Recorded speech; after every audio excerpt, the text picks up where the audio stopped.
Baban phone করেছে। Good morning. সকালবেলা উঠেই একটু পরিষ্কার পরিচ্ছন্ন কাজে লেগেছি, আর টেবিলটা একটু সুন্দর করে সাজিয়ে নিচ্ছি। বাবানের সঙ্গে কথা বলতে বলতে কিছু কাজ সারলাম। গাছের ফুল ফুলদানিতে রাখলাম। নাকচাপা ফুল কিন্তু ফুলদানিতে সাজিয়ে রাখলে বেশ ভালো লাগে। আর আজকে আবারও একটা কাঁথা স্টিচের কাজ করব, সেই জন্য দেখো সব সরঞ্জাম রেডি করে রাখলাম। আর এই যে টুকরোটা, তার মধ্যে দাগ কেটে রেখেছি। কালকে কাঁথার কাজটা করেছিলাম ঠিকই, কিন্তু পারফেক্ট হয়নি। আজকে চেষ্টা করব পারফেক্ট করার। এই তো গেল একটা কাজ। বাজার থেকে ফুটি এনেছে ফাটা। ফুটি ফাটা নাকি খেতে বেশি ভালো হয়। Good morning. এখনও 12টা বাজেনি, 12:15 বাজে। আমি আমার কর্তা হিনমটর বাজারে যাচ্ছি। সেই তেলের জারটা দিয়ে এসছিলাম, একবার দেখব জারটা এসছে নাকি। আর দুই একটা সুতো কিনবো, সূচও কিনবো। তো এই প্রোগ্রাম নিয়ে বেরিয়েছি। রান্নাবান্না সেরকম কিছু করতে হবে না। আমার কর্তা সেই মাছের ঝোল করে রেখেছে। এবার মাছের ঝোলটাতে একটু আস্তে আস্তে গন্ধ বেরোচ্ছে। প্রথম দিনে আমি বলছি কি আস্তে আস্তে গন্ধ, মনে মনে হয় যে তেল টেল কম দিয়ে রান্না করে, তো তাই আস্তে গন্ধ বেরোচ্ছে বোধহয়। তারপরে আমি যখন মানে সেটাকে ঠিকঠাক করতে গেলাম, তখন দেখলাম ফোড়নও দেয়নি, পেঁয়াজও কম, যার জন্য একটু আস্তে গন্ধ হয়েছিল। তো আমি বললাম যে ওইটাকে ঠিক করে নেবো। কালকেও ঠিক করে নিয়েছি, আজকেও ঠিক করে নেবো। এই যে রাঁধুনি, যাই ভালোই রেঁধেছিল। মাছের ঝোলটা একটু গন্ধ লাগছিল, ওই ফোড়ন টোড়ন দেয়নি বলে। যাই হোক, আমার সেটা লাগে। ওর লাগেনি। ও আসলে মাছ খেতে বেশি পছন্দ করে, আমি এবার অতটা বেশি পছন্দ করি না, যার জন্য আমার একটু লাগছিল, ওর লাগছিল না। কিন্তু কালকে যখন ঠিকঠাক করে নিলাম, তখন মানে একদম পারফেক্ট লাগছিল। এমনি নুন তেলটা কম, নুন এগুলো ঠিকঠাক দিয়েছে, নুনটা ঠিক দেয় আজকাল দেখি। টেস্ট করে দাও নাকি এমনি দাও, আন্দাজে দাও? ও ওই যে চামচের মাপ একটা বুঝে গেছে। এক চামচ দিতে একই পরিমাণ হয়। হ্যাঁ, তো যাই হোক, আমরা এখন বাজারে যাচ্ছি। আর রান্না বান্না সেরকম কিছু করতে হবে না। এত কালকে শাক করেছি, এত শাক, বলে পুরোটাই খেয়ে নেবে। দেখো কতটা আছে, এতটা শাক আছে, 3 আটি শাক। তো আবার ডাটাগুলো রেখে দিয়েছে, ডাটাগুলো দিয়ে অন্য কিছু বানাবো।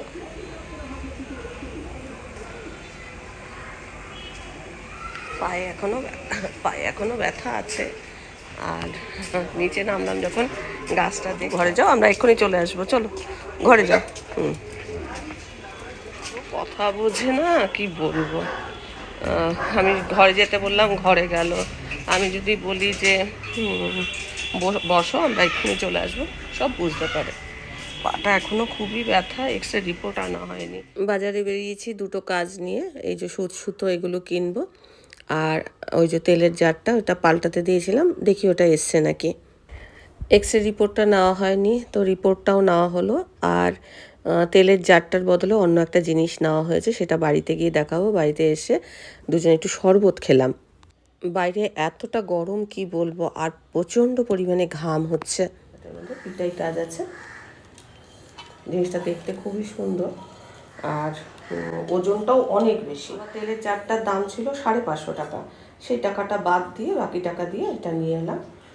ওটা কবে আসবে বা কি, হ্যাঁ ঠিক আছে, অন্য কিছু তেলের জার সে পরে দেখা যাবে, অন্য কিছু কিনবো।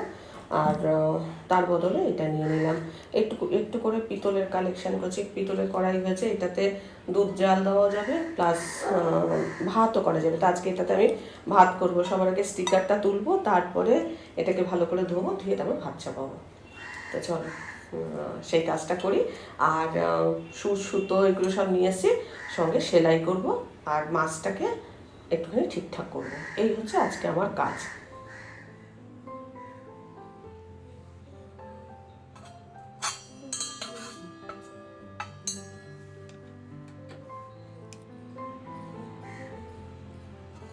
আচ্ছা, এটার দামটা একটু তোমাদের দেখিয়ে দিলাম, কেননা অনেকেই আইডিয়া পাবে। 1260 টাকা নিয়েছে এটা। আর এখন আমি স্টিকারটা তুলে একটুখানি মেজে নিয়ে তারপরে ভাতটা চাপাবো। আর এটা কিনে আমার বেশ আনন্দ হচ্ছে, কেননা আমার মনে হচ্ছিল যে একটু একটু করে পিতলের কালেকশান করব। আর এটার মধ্যে ধরো ঢাকনা আমি কিছু কিনিনি, কেননা আমার স্টিলের ঢাকনা আছে, ছোট ছোট পিতলের রিকাবিও আছে, যেটা সেট হবে তার মধ্যে একটা বের করে নেব। আর এটার যা সাইজ, তাতে আমাদের দুজনের, কেন নটুর 3 জনের ভাত আর কি ভালোভাবেই হয়ে যাবে। কয়েকটা বোতল ফাঁকা হয়ে গেছিলো, এখন বোতলগুলো মেজে রোদে দেব আর মাছটাকে ঠিকঠাক করে নেব। লাঞ্চ তো খুব তাড়াতাড়ি করি না, আমার কথা একটু বেরিয়েছেও তো। ও আসলে তারপর তো লাঞ্চটা সারবো, ততক্ষণে সেলাইয়ের কাজ করব। যেটা সকালে দেখেছো কাঁথাটা রেডি করছিলাম, সেই কাঁথাটাকে যতটুকু হয় ততটুকু আর কি করে নেব। আচ্ছা, আমি যে খোপগুলো কেটেছিলাম সেই খোপগুলোর মধ্যে নাম্বারিং করলাম, 1 2 3, তারপরে আবার একটা গ্যাপ দিয়েছি, আবার 1 2 3, এরমভাবে আমি নাম্বারিং করে রাখলাম, তাতে কাজটা করতে আমার সুবিধা হবে। আর কাঁথা সেলাইয়ের সূচ ছিল না, সেই সূচ আজকে আমি কিনে এনেছি। একটু বড় সূচ হলে কি হয়, অনেকটা ফোর একসঙ্গে তোলা যায়। এমনি সূচ ছিল, কিন্তু কাঁথা সেলাই করবার সূচ ছিল না। আরেকটা জিনিস কিনেছি, সেটা হচ্ছে এই যে সূচে সুতো ভরবার। এবার ধরো বয়স হয়ে গেলে না, ওই সূচে সুতো ভরতে অনেকেরই অসুবিধা হয়। এরম ধরনের একটা জিনিস কিনে রেখো, তাহলে ধরো একে একবার বলা হয় যে একটু সূচে সুতো ভরে দে না, ওকে একটু বলা হয় সূচে সুতো ভরে দে না, দিতে চায় না, বিরক্ত হয়। তো এই জিনিসটা থাকলে কোনো অসুবিধা হয় না, সূচে সুতো আপনা আপনি ভরতে পারবে। তো যাদের নেই এই জিনিসটা, তারা কিনে নিও। তো আমি এখন দেখো ফোরগুলো তুলছি। কাঁথা সেলাই করতে গিয়ে আমার জসিমউদ্দিনের নকশি কাঁথার মাঠ, এই কবিতাটার কথা আমার মনে পড়ছে। সেই কবিতাটাতে সাজু আর রূপাই দুজনের প্রেম কাহিনী ছিল। তো সেই বিরহের গল্প লেখা ছিল। কাঁথা এমনই একটা জিনিস যে কে কত সুন্দরভাবে করতে পারে। লাঞ্চটা সারার পর ফুটিটা খেলাম, ফুটিটা এতটা নরম ছিল কি বলবো। আমার কর্তা আবার বলছিল চিনি মাখাবে, আমি বললাম না, আমারটা চিনি মাখিও না, আমি এমনিই খাবো। ফুটির মধ্যে একটু চিনি মাখিয়ে খেলে খেতে ভালো লাগে, কিন্তু ইচ্ছা করি চিনিটা নিলাম না। 3:10 বেজে গেছে, তা আমাদের লাঞ্চ সারা হয়ে গেছে। আর আমি যে কাঁথা কাজটা করেছিলাম সেটাই দেখো এতটা হয়েছে। এটা এতটা করার পর আমি লাঞ্চটা করে নিয়েছি, তারপর আমি তোমাদের ভাবলাম যে একটু দেখিয়ে দিই। এখনও খানিকটা বাকি আছে, অল্প একটু বাকি আছে। তো কালকের কাজটার সাথে আজকের কাজটা একটু তফাৎ দেখো। কালকের কাজটা কিন্তু ভুল হয়েছিল। ওভারঅল দেখতে ভালো লাগছে, কিন্তু যদি আমি পারফেক্ট কাজ দেখি, এই কাজটা কি একটা নাম আছে, ইউটিউব থেকেই আমি করেছি, একইভাবে করেছি, কিন্তু কালকে আমি মেলাতে পারিনি, আজকে কিন্তু মেলাতে পেরেছি। এই যে ফুলটা আজকে কিন্তু মেলাতে পেরেছি, কিন্তু কালকে আমি মেলাতে পারিনি। এটা সত্যি কথা বলতে কি, কাঁথা তো আমি কাজ শিখিনি, আমি ইউটিউব থেকেই শিখছি। যেহেতু আমি এগুলো করতে ভালোবাসি, তাই আমার মানে সার্চেও এইগুলোই আসে। তো যাই হোক, তো আজকের কাজটা দেখো মানে একদম পারফেক্ট হয়েছে। যদিও রঙটা বেশি খুলেছে এই লালটাতে, তবে বর্ডারটা যখন দিয়ে দেবো তখন কিন্তু এটা ভালো লাগবে। তো দুরকম কাজ হয়ে গেল। ডিজাইন এটা একটু হিজিবিজি ডিজাইন হয়েছে, আর এটা একদম পারফেক্ট যে ডিজাইনটা আমি করতে চেয়েছি সেই ডিজাইনটাই হয়েছে। আগেকার দিনে বাচ্চাদের কাঁথার মধ্যে যখন বাচ্চা হতো, তখন কিন্তু মা ঠাকুমারা কাঁথা কিন্তু তৈরি করে দিত।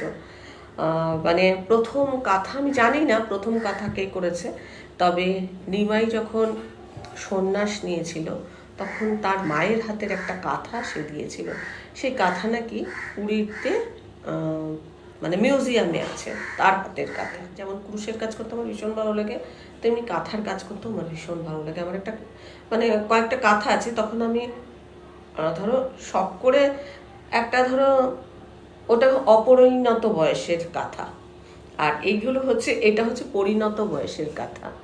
তখন কাঁথার অত মানে আমি জানতাম না। আমার মাকে, আমার কাঁথা ভালো লাগে, মাকে বলেছি তুমি কাঁথা পেতে দাও, আমি কাঁথা করব।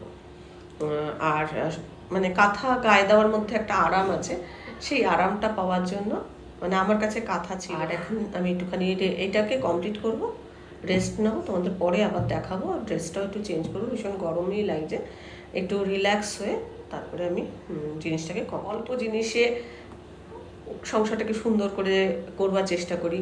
হয়তো এই জিনিসটা এরকম না করলেই হতো, একটা হাত জিনিস ধরবো, তাতে এত নকশা করার কি আছে, তাই না? আমি তো এটা আমি ম্যাট হিসেবেও পাততে পারি। কেউ এসে যখন দেখে বলবে, বাহ জিনিসটা তো খুব সুন্দর, কোত্থেকে কিনেছো? আরে না রে বাবা, আমি নিজে বানিয়েছি, তখন এরকমভাবে বলবো, আর মনটা ভীষণ খুশিতে ভরে উঠবে। আর তোমরা যখন এই যে সত্যি কথা বলতে কি কমেন্ট করো না, সত্যি আমার খুব ভালো লাগে। আমার মনে হয় আরও একটু নতুন কিছু করি, নতুন কিছু করবার উৎসাহ পাই। এমনকি তোমরা আমার যে পায়ে ব্যথা লেগেছে প্রত্যেকে মানে দেখছি কমেন্ট বক্সে লিখছো, দিদি কেমন আছো, কেমন আছো। ব্যথা আছে, অল্প অল্প আছে, এখন তো মানে একটু শো আছে, খুব স্পিডে কাজ করতে পারছি না, বা মানে হুড়োহুড়ি করে কাজ করতে পারছি না, কিন্তু মানে তুলনামূলক ব্যথাটা কম আছে, এই আর কি। তো এখন চলো এটা তো কমপ্লিট করব, প্লাস আমি একটু রেস্ট নেব। আর এডিটিংও তো করতে হবে না, এডিটিংটা না করলে ভিডিও আসবে না।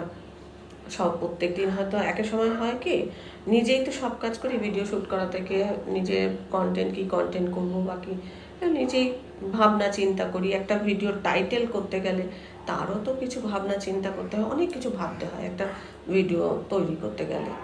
হয়তো আমি বড় ব্লগার নই, বা হয়তো অনেক ভালো কিছু আমি তোমাদের মানে কি বলবো শেয়ার করতে পারি না, ভিউ সেই জন্য ভালো হয় না, কিন্তু আমি দেখেছি অনেক খারাপ কন্টেন্টও অনেক ভালো ভিউ হয়।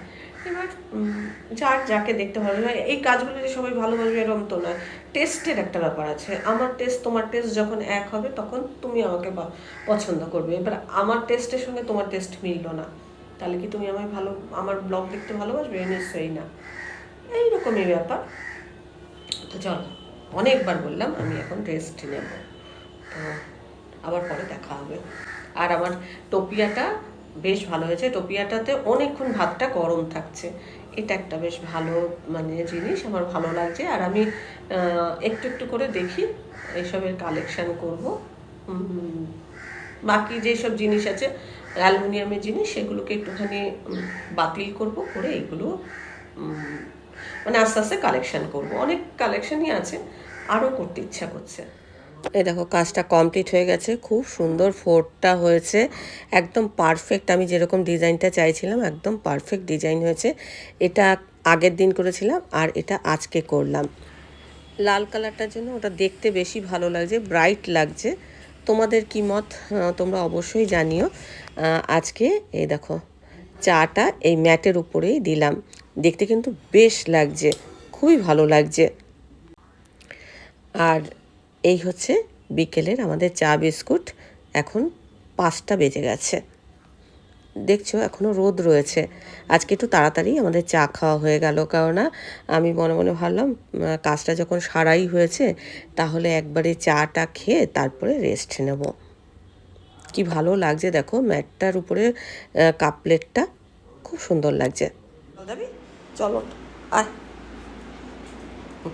সারা দুপুর আমি শুইনি, এও শুতে পারছে না, হ্যাঁ ঘুরঘুর করছে, আমি যেখানে সেখানে ঘুরঘুর করছে। চল চল, ছাদে যাবি, ছাদে যাবি, চল। আরে শাইনটা পনটা কি সুন্দর মুখখানা, চল ছাদে যাব।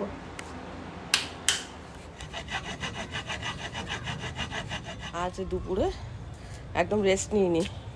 1 নম্বর ওই যে দেখতেই পেয়েছো, ওই যেটা করছিলাম আর কি কাঁথা স্টিচের, সেটা কমপ্লিট করেছি। এবার নটু, আমি ধরো শুয়ে থাকি, নটু আমার পায়ের সামনে শুয়ে থাকে, কিন্তু শুতে পারছে না, মানে সেই ছটপট করছে।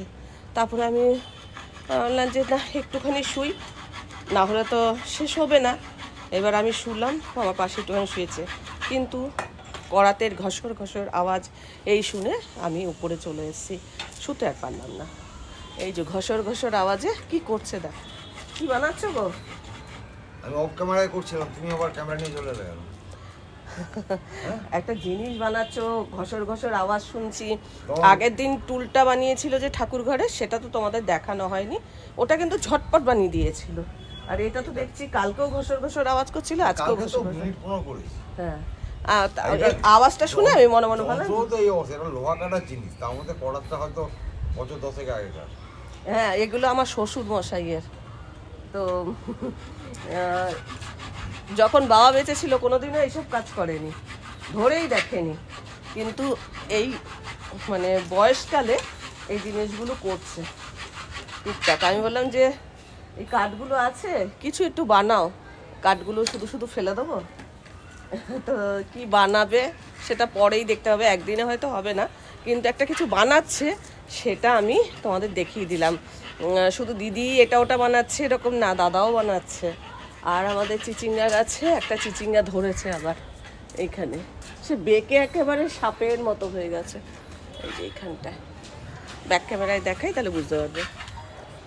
দেখো সাপের মতো ঘুরে গেছে, প্রচুর ফুল ফুটেছে। গাছটা একদম মানে ঝাঁপিয়ে হয়েছে, কিন্তু সেইভাবে সবজি হয়নি। থোকা বেলগুলো ফুটেছে, তোলনি কেন? আরে এই দেখো, এগুলো থোকা বেল, সাইজে অনেক বড়। কালকে ভালোভাবে ফুটবে। না গো, এটা কালকে ভালোভাবে ফুটবে। হ্যাঁ,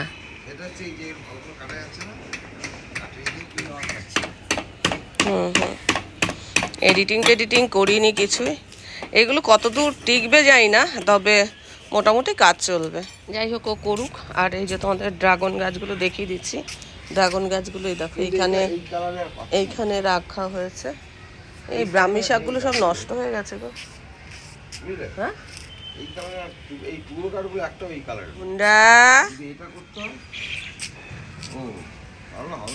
ঠিক আছে, আমার কথা এগুলো করুক। আজকের ব্লগে তো দেখানো যাবে না, এটা তোমরা কালকের ব্লগ কি পরশুর ব্লগে দেখতে পাবে। কারণ এখন এটা সেট করবে, তৈরি করবে। কথা দিতে পারছে না। হ্যাঁ, কথা দিতে পারছে না ঠিকঠাক হবে কিনা। হ্যাঁ, সেটা বুঝে করবে। আর সন্ধে হয়ে গেছে তো চলো এরই সঙ্গে ব্লগটা শেষ করি। আমি এখন গিয়ে এডিটিং করি।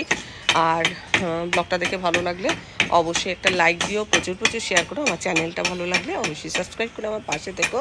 আজকের পর্বটা আমি এখানে শেষ করছি। দেখা হবে নতুন একটা পর্ব নিয়ে, নতুন কিছু নিয়ে। ততক্ষণের জন্য টাটা।